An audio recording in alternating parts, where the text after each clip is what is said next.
Hey everybody, welcome back to Gideon Stuff. Today, we're taking a look at a very odd little knife. This is the Gerber Fullback.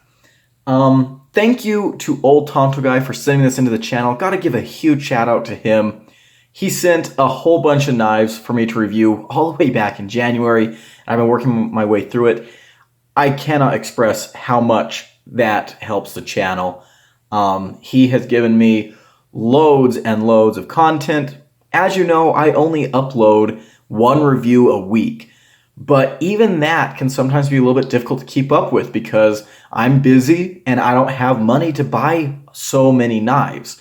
And so when I get stuff sent into the channel, it's a huge help and I cannot thank him enough. So big thank you to Old Tonto Guy.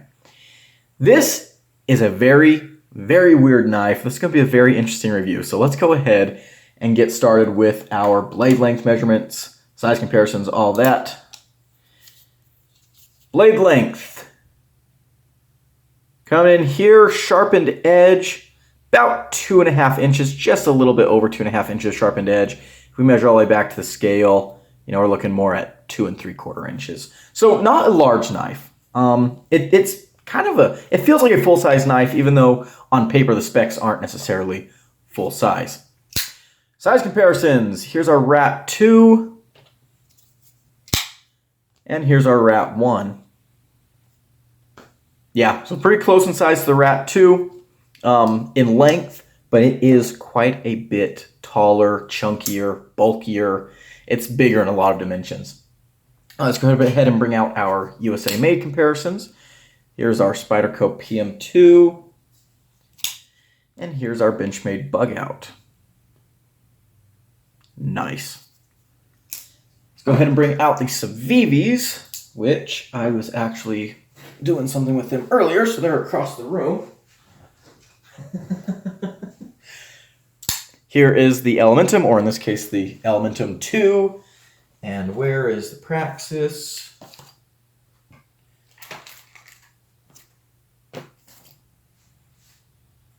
Ah, there he is. I really shouldn't use my size comparison knives for anything other than size comparisons because I always misplace them. But there we go, closer in size to the Elementum. And let's go ahead and finish this review off by comparing it, or not this review, but the size comparisons.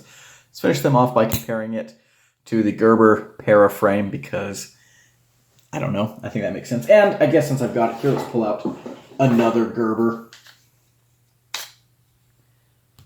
There's the strong arm. All right, there we go. Okay, so what are we looking at for materials on this really weird little knife? Well, we have plastic injection molded scales. We have a sheep's foot blade here of 7CR steel. Yeah, what is it? 7CR13, 7CR. Let me look that up real quick. It's 7CR17. I should have known that, but I forget with these little steels, these weirder Chinese steels. This is a button lock. It's assisted opening, and it has a tip-down carry clip. All right, let's go ahead and go cut some stuff, and then we'll talk about what I'm liking and not liking. Hey guys, ready to do some review cutting? I sure am. Before we get into that, though, let's just take some time to appreciate how beautiful it is out here today. The river's flowing, the trees are all green. We probably going to be getting some rain later tonight. It's just beautiful. Oh, and it smells like springtime should smell it. It's a beautiful day, beautiful day. All right, so what knife are we talking about? Well, we're not really talking about a knife that's all that beautiful. We're talking about the Gerber Fullback. This is kind of an ugly little sucker, but I gotta say, I really like this knife. This is a really cool knife. It's a super weird knife. It's not a knife that on paper I should like, but dang it, I like it for some reason. We'll get into all that. This is a very, very, very weird knife. Let's go ahead and get started. So, let's start off with the ergonomics. Ergonomics on this knife are actually surprisingly good. You got a solid locked-in grip back here. You can choke up a little bit if you want to, but yeah, the ergonomics are fine. I wouldn't say this is the most ergonomic knife in the world, but the ergonomics are a lot better than they look. The scales are actually contoured. We got these injection molded scales. The clip doesn't really bother me in the hand that much. We'll be talking about the clip more later. But overall, it just feels good in the hand. It's locked in. This feels like a knife that you can take to work, and I have, and it works well.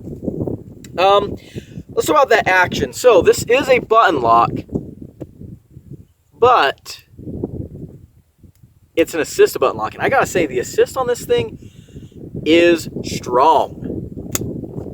That thing comes out of there with authority.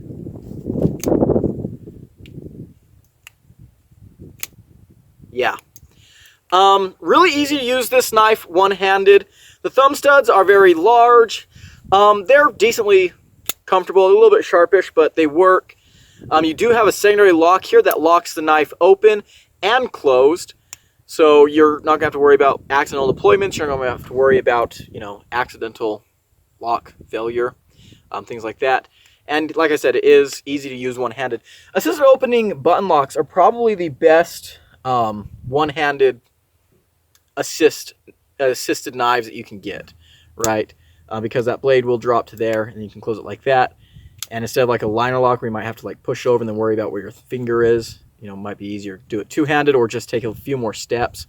This is very simple to do one-handed, so very, very cool. Let's go ahead and talk about the carry. So pretty compact little knife when it's all folded up. And yes, it is tip-down carry only. That's going to be a turn-off for a lot of people. There it is in the pocket. Deep carry pretty much disappears. Again, it's a lightweight knife. It's a compact knife. It doesn't really bother me all that much, It's not restrictive. The clip is pretty grabby, though. So, yeah, just be aware of that. Not the greatest clip, but it works, right? It works. So we'll talk about that more later. The carry is overall fine.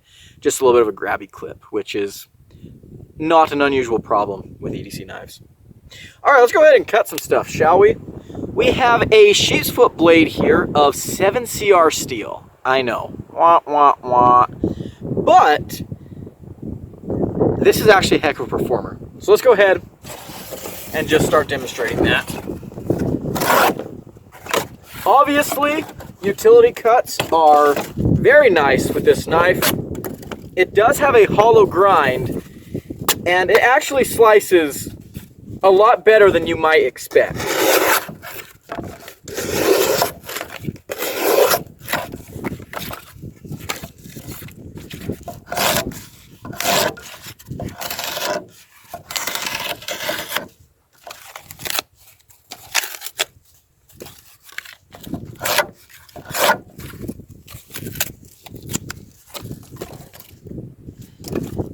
As far as a work knife goes, yeah, that's solid. This thing's kind of performance is actually really impressed me while I was carrying this knife. I was kind of blown away by how much I enjoyed using it.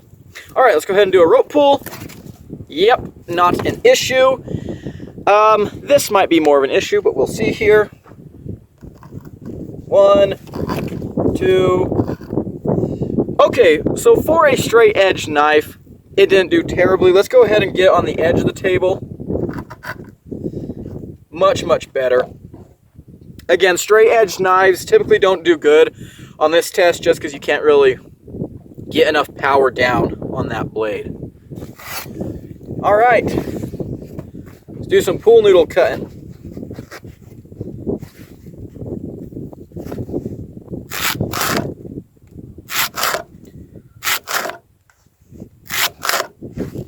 All right. So, on that third one, I tried to get ahead of myself. I thought I could cut really thin, but I flew a little bit too close to the sun, Didn't quite make it as thin as I was wanting before it started to rip, but it actually went a lot thinner than I was expecting it to. Very nice, consistent little slices. Honestly, it's a pretty good blade this guy has on it. I'm not unimpressed. I'm actually pretty pleased with that. All right, let's get back to the table. Ah, come on! That's 2 for 2 today! Ugh!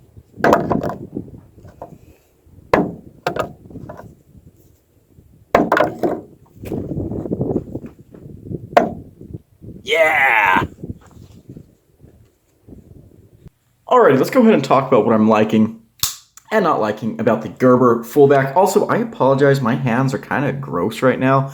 I've been doing field work for the past couple of days, and so, I need to cut my nails and just clean my hands. But put up with me for a little bit just for this video. Alright, so, number one thing that I like about this knife is that it's actually really, really darn handy. I was not expecting to like this knife at all. I mean, look at it. It's hideous. It's hideous. The materials aren't that great.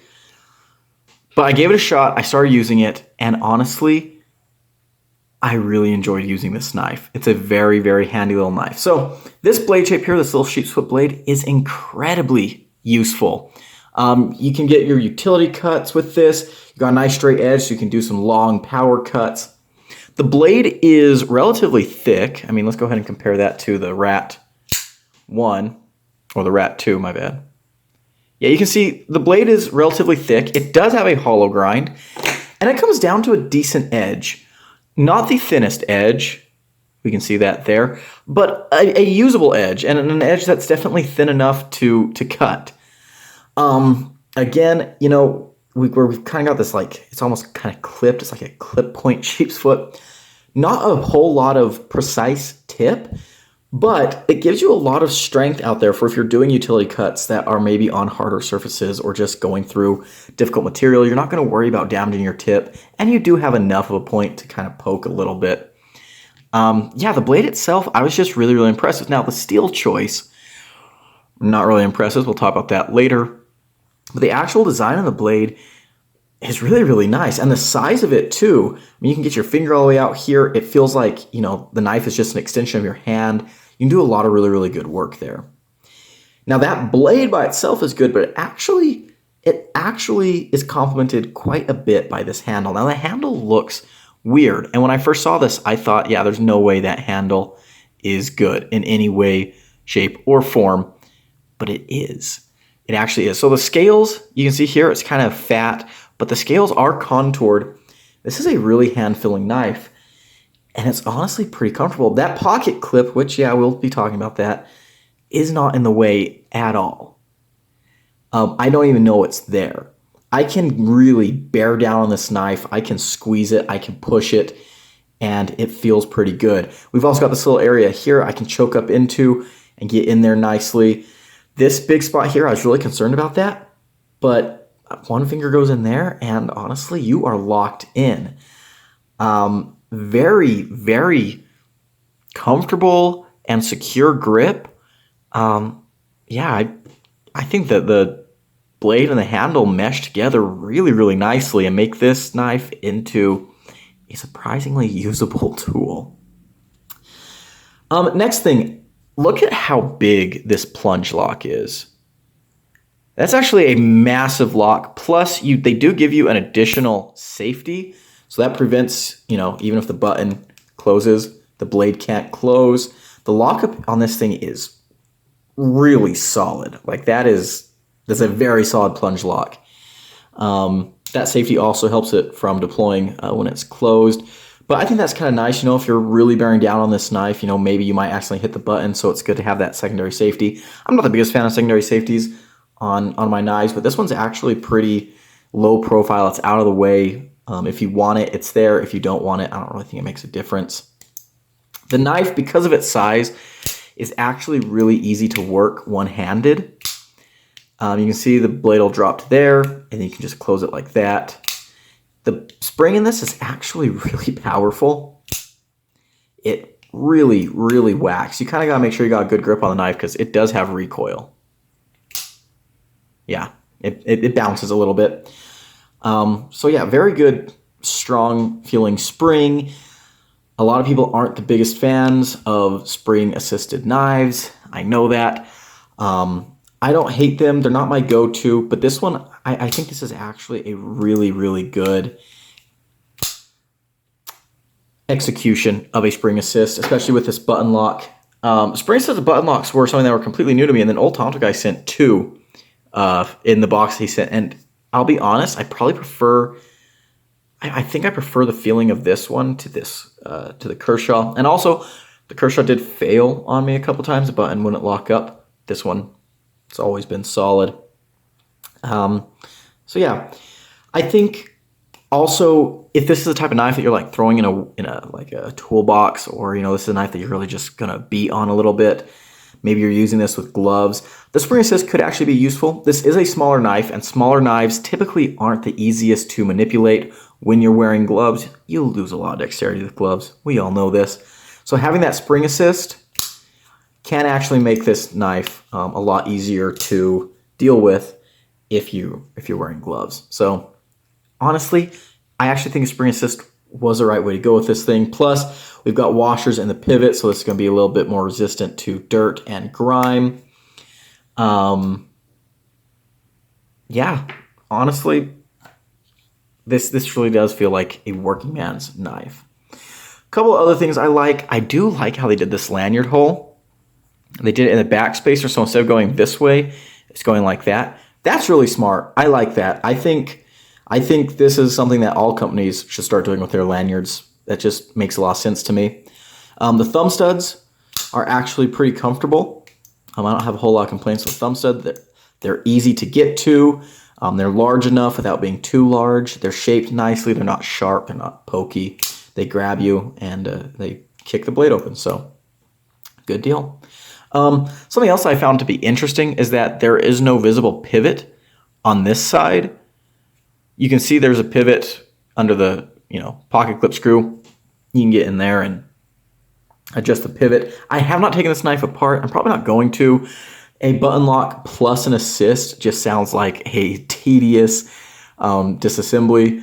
You can count that as a negative, but you could do it. I imagine that screw goes into a single face screw on this side, or maybe it's a double face one. You can take the scale off and you'll expose the other pivot screw.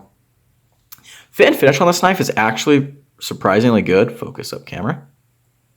Centering is just about perfect. It was perfect like when I first got it. It might be a little bit off now just because I've been using the knife so much. But the knife does feel actually really, really solid. It's well made. It feels good. The pocket clip, it does work. I guess we can say that much. I do like that it is kind of deep carry in an interesting way. Let's go ahead and talk about some of the negatives. So one negative is the pocket clip. It could be better. I think a lot of people are going to hate that it's tipped down. I don't necessarily hate that it's tipped down. In some pants, though, it was a little bit grabby. Now, the pants I'm wearing right now, it's not. And I can't remember when I did coverage if I wore pants that this was grabbing or not. The clip itself, I think the design of the clip is good. But yeah, like I said, it was a little bit grabby if I was wearing like thicker pants. Or even thinner pants too. It'd grab on a little bit too tight. So you had to have kind of the Goldilocks zone thickness of your pockets. But yeah, I think a lot of people are going to hate that it's tipped down. I always prefer tip up, but I don't think it's a huge deal on this knife. T6 hardware all the way around. Not a big fan of that. I think even the pivot is T6. Let's test that real quick.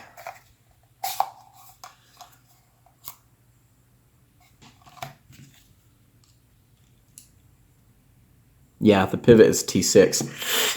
That's not something you like to see, right? It's kind of not great.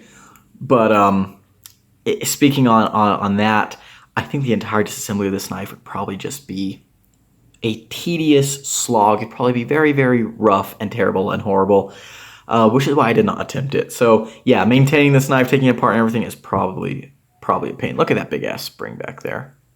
Look at that. And next thing, the materials are not great. The 7CR is not a good steel. It does not hold a great edge. It's not super tough. It's a steel that Gerber loves using, but I really wish they wouldn't. It's not great at all. So with all that out of the way, those are really my only negatives. Let's go on to my final conclusions. Final conclusions, I like this knife way more than I was expecting to. Now, it is ugly as sin, but it's really useful. It's a good tool, and honestly, it's built well. I really like how solid this feels. I like the backspacer. I mean, look at the backspacer and the liners. It feels like a great knife. I had a lot of fun using it, and you can buy these right now on Blade HQ for like $25. These are discontinued, but at the time of recording, they are still available on certain sites, and I checked Blade HQ first, and they've got a sale going on these. For that price, around the $25 mark, I think this is actually a super recommendable knife. And if you want a knife that you can throw in your junk drawer, throw in your toolbox, and not worry about too much, honestly, this is a great way to go. I can't believe I'm saying this. Gerber Fullback, I recommend it. It's actually pretty good. So that's going to be it for today. Thank you to my channel members at a cowboy level on screen. They do a lot for the channel. If you want to be a member, you can join below. If you enjoyed this video, leave it a like, comment below, and subscribe. I've been Gideon, and I'll see you in the next one. Adios.